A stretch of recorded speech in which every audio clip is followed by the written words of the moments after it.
was about 10 o'clock in the morning, and I was in the principal's office, and I was thinking, maybe it's not such a bad old job after all, when there was a knock on the door, and the father of a first-year boy asked to see me. So he came in and he told me that his son was being bullied.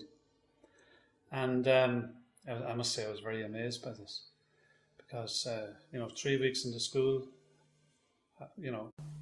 how come bullying is manifesting itself so early? So I said, are you sure? He said, yes. He put his hand in his pocket and he took out an envelope with photographs of his son taken at the kitchen table at home.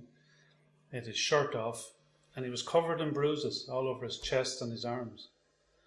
And I must say I was astounded. I said, are you sure this happened at the school? He said, yes, because I know who did it. He said it was a fellow student of my son's who was in the same primary school as him. So I said, well, look, I'm going to give this my utmost priority, and I'll ring you this evening and have my guarantee this is not going to continue. So off he went. So I sent for the boy he named as the perpetrator of this. And as I was waiting for him to come to the office, I was thinking to myself, looking back on it now, I was very angry, because I felt kind of personally responsible to those parents who had handed over their child's welfare and security to me, and I had, the principal of the school, I had let him down, obviously. So I was going to make sure that this didn't happen again.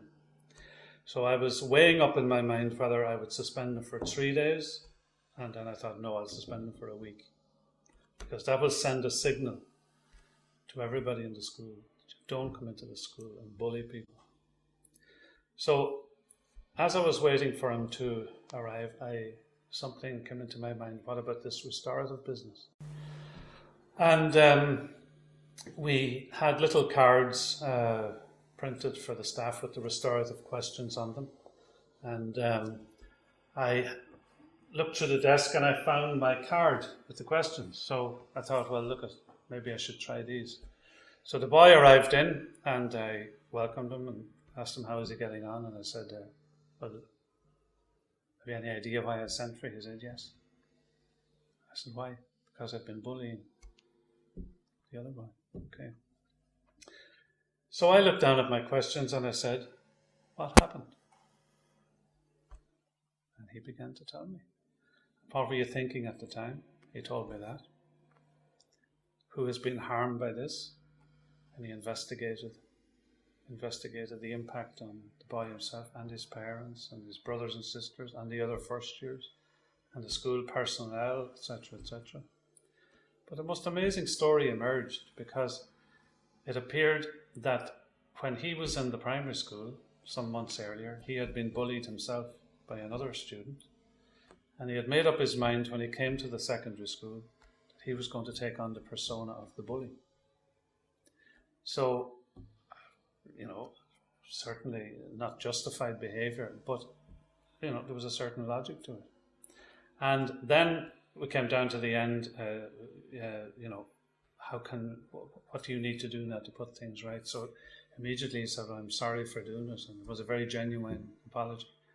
And I said, well, I'm going to leave you with that to think about it, so I'll invite you to sit outside my office then. And then I sent for the boy who had been bullied. When he came in, I asked him the questions. And one of the questions for a person who has been harmed by somebody else is, what has been the hardest thing?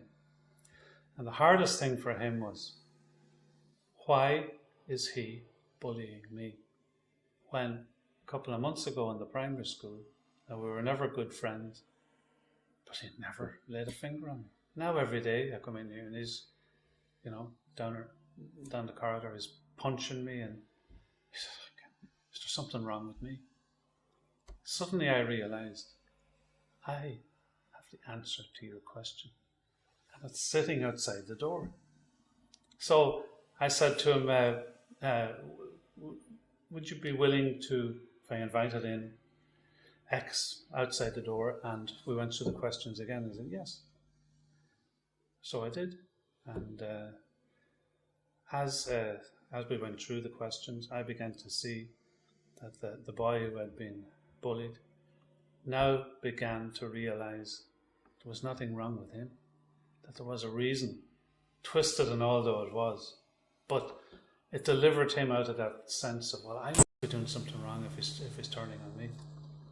So there was a spontaneous apology given and accepted. And then I put the question again to the person who had done the harming. I said, what could you do now to restore, harmony, if you like, here to this relationship? There was a very long pause, and I almost was going to say, well, think about that and come back tomorrow or whatever. When he turned to the boy beside him and directly addressing him, he said, I'd like to invite you to have lunch with me tomorrow in the canteen.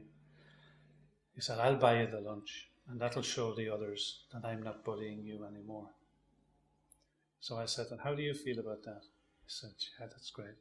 Okay. I said, okay, boys, away you go. And just report back to me now in a few days' time and tell me how things are going. And I will ring both your parents and tell them what has happened. And as they were heading out the door and down the corridor together, I realized that I'd just been taught a very profound lesson in conflict resolution by two 12-year-old boys. Just by staying out of the conflict and facilitating them with the proper questions and prompts and supports.